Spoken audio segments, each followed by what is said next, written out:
From legacy bands such as Metallica, Iron Maiden, Black Sabbath, AC/DC, Guns N' Roses and Aerosmith, to the new generation of bands such as Sleep Token, Bring Me the Horizon, Korn, Green Day, Download has had them all, playing to thousands of new and old school fans of not only the band, but for the love of Download. Let's find out why the fans keep coming back. Download Festival is in its 23rd year when the 2026 edition rolls on. It's been the mainstay of the rock and alternative music scene for the last 2 decades, beginning its humble start in 2003 after the fall of Monsters of Rock in 1996. The first year of Download featured Iron Maiden and Audioslave as their first headliners. Starting originally as a 2-day event, it didn't take them long to extend to a 3-day event in 2005. Each year, Download tries to improve what it offers to its fans, guests, bands and press. It's an incredible long time for any festival in these uncertain terms, where festivals globally are shutting down and cancelling at an alarming rate. They've provided some historic moments, such as Aerosmith's headlining set that went straight onto DVD, Slipknot's first ever headline set at Download, to Parkway Drive and Metallica both being named as secret sets in the very small Dogtooth tent. All in all, Download is the place a lot of people around the world will come and get their teeth into as their first festival, either on their own or with friends. It's also worth pointing out that the 2025 edition of Download saw a huge rise in first-time attendees. Now, whether this is legitimately first-time attendees or people that have just paid for the first time on their own app, it's an incredible, though, rate of 44% of people were brand new to the Download family this year. So before we get in any deeper to this video, I've got a lot of returning viewers and I know you guys keep coming back, so please like and subscribe just to get the content straight directly to you. This year, like many before, we've had special guest slots. We've had Boston Manor and Mallory Knox all playing at the Den, and Funeral for a Friend playing an acoustic set, with Cancer Bat Sam both at the huge Doghouse tent. Then we've had Malevolence playing Sunday in the arena as a secret set that went down an absolute treat with fans. There were also rumours that Trivium were due to play another secret set on the Saturday before the phenomenal Sophie Lloyd. Sadly, that didn't happen. It was something that Trivium had posted on all their social medias, but they did trick us all, including myself, that was also waiting at second stage. It did, though, make a lot of sense. We have to remember that Trivium were co-headlining a tour with Bullet for My Valentine, and Bullet for My Valentine were also subbing to Korn on the Sunday. So it did make a lot of sense of why Trivium would turn up as a secret set. But anyways, let's talk about the village and the campsites and just general improvements at Download this year. And if you're looking for the footage of Download Festival, I'll link it in the vlog and I'll also put it just up here so you can click and go ahead and watch it. So this year I was camping at Camping Plus for the first time. So we've got to talk about all of that because I haven't got much footage on the vlog about it.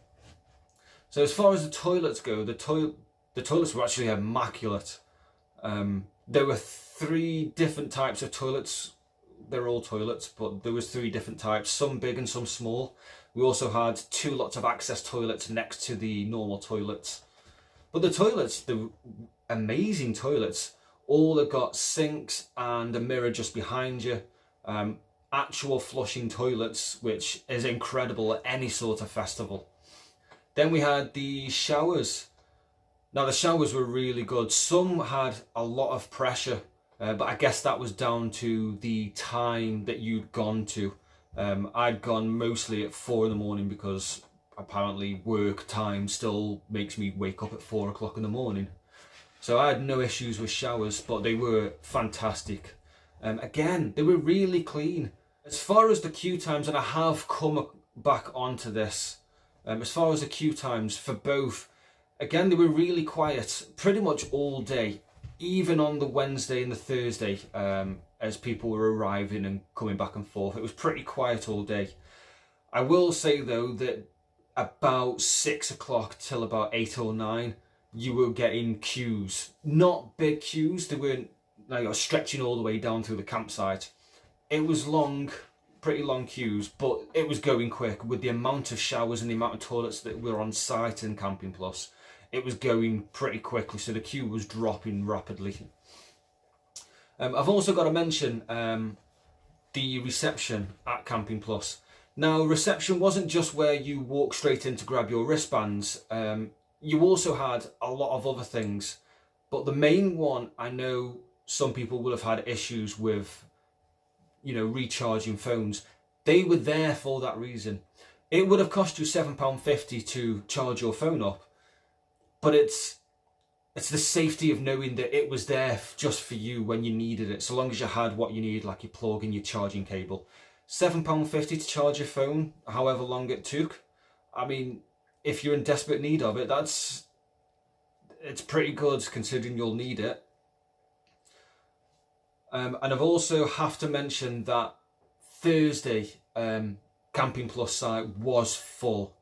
A lot of gazebos and windbreakers were put up and they were all erected, but the staff were coming around to say we kind of need you to take them down. Did notice a lot of them being put down, or at least moved backwards towards their tent, so more tents could be set up, especially for the ones that turned up on the Friday. So all in all, I mean, Camping Plus I'd absolutely do it again.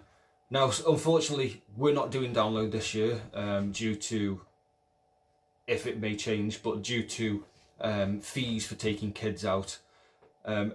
As far as the kids go, when it comes to camping, my little one absolutely loved it, and there wasn't a moment at any point during camping or in the arena where I felt like she wasn't safe.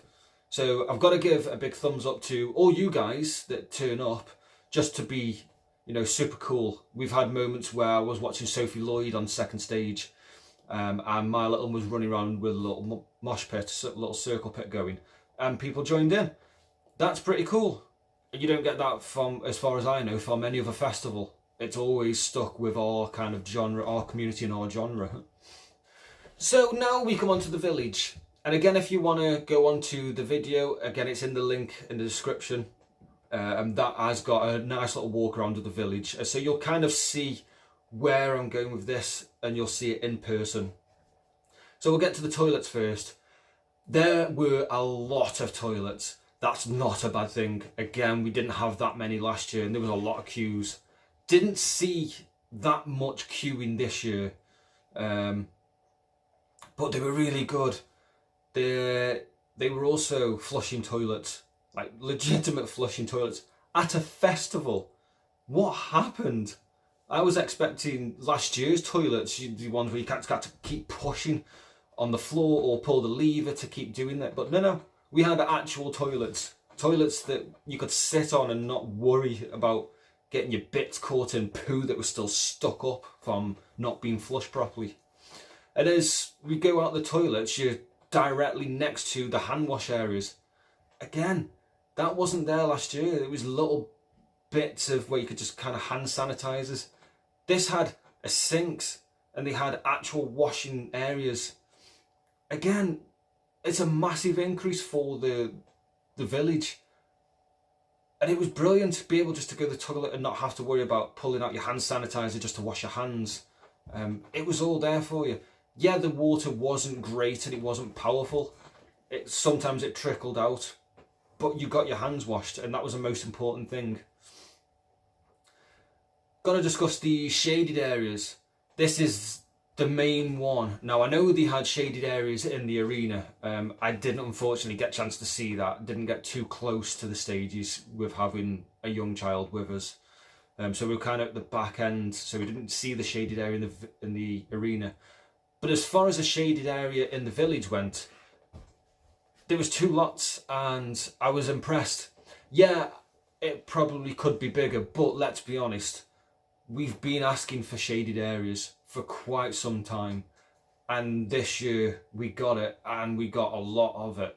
2 big massive areas that look like massive gazebos, to be honest, with a lot of seating inside it. So yeah, we finally got the shaded areas. A lot of space was in the village last year. Now it's been taken up with some shaded areas and other stuff that we're going to get into in this video.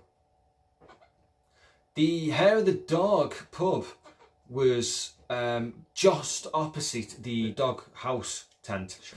That was a brand new addition, and it looked amazing. It looked like a legitimate pub. Now, that's a lot of applaudits to the teams that have put that together. It looked like a legitimate pub, not something that was in a container or something that was just kind of ransacked up in a couple of hours or a day or so. It looked like they had taken one pub and just plonked it in the middle of Download, well, on the left hand side. So it looked really good. And then we also had the seating next to it with like a wood frame all over it. That wasn't exactly shaded, but it was a nice addition to the village. Axe throwing was also a good thing. We've done the axe throwing, and that was down the bottom end, more near where old Black Camp used to be. That was a lot of fun. And also wrestling. Lucha Libre returns. We finally got some wrestling back in the village and at Download, and that was a lot of fun. Got to add on the hammocks at the den, again with shade as well. So I think there was 6 hammocks under some shade just outside of the den tent, and it was really nice to go and chill there if you've had a long day and you just wanted rest. Jump on a hammock. There wasn't many, as I say. There was only 6 or 8, something like that. Actually, there was more. I just remembered there was more on the opposite side. So there was more to go chill, but obviously it's a new thing and people are going to want to go and get on it. The Megastore. So the advert for Megastore this year was, it's bigger and it's better. I'm not sure if it was either bigger or better, to be honest, but it's the Megastore, and I generally love the Megastore, so there's no bad comments about that. Again, there's a lot of stuff that you can collect, but go check out the previous video I've done right here. And you can see video of the Megastore itself on the vlog, which again I'll link into the description. The merch stands, kind of like the Megastore, were a mainstay now. Sadly though, most had a lot of queues. I know that the merch stands were about half an hour, if I remember right. I know I was stood in for about 45 minutes just to collect my Netbreaker shirt. The Megastore had about 3.5 hour wait at times during the days, which is a long time to wait, because so you know it's going to be good, and what they've got inside is really good. The shirts all range from £35 to £50, depending on if you were looking for a named shirt, like a band artist shirt. The hoodies were 45 to 75. I saw, I think it was the Korn or the Green Day hoodie that was 75. Caps were 20. So there's nothing really changed in the prices. The drinks, I don't think they went up in price either, so I think they stayed almost the same, about £7.50, £8.50 a pint, which is about right for a festival. A massive thank you to the cleaning team. Whoever Download employed this year for cleaning, not just the camping site, but also the village, as well as the toilets, because they had specialised teams for that only, that dedicated to the toilets. Massive thank you, because that was incredible. I don't think I walked into one bad toilet. There was a team of 2 or 3 per section in the village that were looking after that specific set of toilets, and they were spot on. As I say, I don't think I saw one bad toilet where I walked in and gone, oh, damn. That wasn't until we walked out at the end of the festival, where the usual suspect of toilets turned up, 3 outside on West Car Park, where you get picked up from taxis and coaches and that stuff. That reminded me that we've come a long way from last year to this year for toilets alone. Now, the main one I really want to talk about was the police presence. I know that there was issues inside, I think it was Purple Camp. I can't confirm nor deny that this actually happened. I'm hoping you guys can help me out, because I wasn't in Purple Camp, I was in Camping Plus. From what I'm told, there were people going around, or a person, I don't know. Again, details, I'm not too sure on this. People going around stealing things out of other people's tents whilst they were away, or from what I've read, or at least been told. Again, it's only third party, so don't believe everything that you hear. People going into other people's tents and just taking items out. Allegedly, the police were alerted to this instance, and they did catch the person that was doing it, and they had all their stuff in this tent. So police presence was a major thumbs up this year. Last year you just saw them in the village, and it was a little hut, and I think you may have seen them once or twice the entire 5 days if you were there for 5 days. You probably wouldn't have seen them at all if you were there coming Friday. But this year they were really out in force, constantly walking around. A lot of police all over, and we even had cars turn up. I know when we were in Camping Plus, where Camping Plus was, Purple was just in front of it, all behind, depending on how you come. If you come from the village, it's going to be down the bottom end. Police cars just driving down, which is where the story of thieves come from, which is what I'm kind of alluding to. But again, the police being there and actually making a physical and visible known that they're there is incredible, because festivals, like say 80,000 turning up, police need to make their presence known, and they really did this year. So that's a brilliant thing that they've done. So as you can tell just by this video, I've been really impressed with the huge upgrade, particularly to the village. The village was a massive upgrade. As fans, our voices were most definitely heard this year. Every year, Download send out emails regarding surveys, and all they're doing is just asking you as the fans to tell them what they did right or what they did wrong, and is there any way to improve the festival as a whole. This in itself is going to help the team out for the following year, to add some of your ideas and help grow the festival to be what you want it to be. As mentioned, from the shaded areas to the new locations within inside the village, and even having the Vengaboys, something that we've all asked for many years, to play Download. They played to a full 18,000 capacity doghouse tent, and there was thousands outside. I could hear everything from Camping Plus, and I know for a fact that there was people that were going down there. We've got campmates that went and came back because they physically could not get close to the tent. That's how many people were there to watch the Vengaboys. So, if you've never experienced a rock festival before, go and do Download. Honestly, it's worth every penny. Now, I know there's going to be a lot of people that are going to be posting in the comments saying, well, it's, £300 a ticket or whatever it is. But for me, from my experience, that's well worth the money. I would probably pay that if I include travelling, which is trains or a coach, as well as hotels and the night, just to go watch a band play.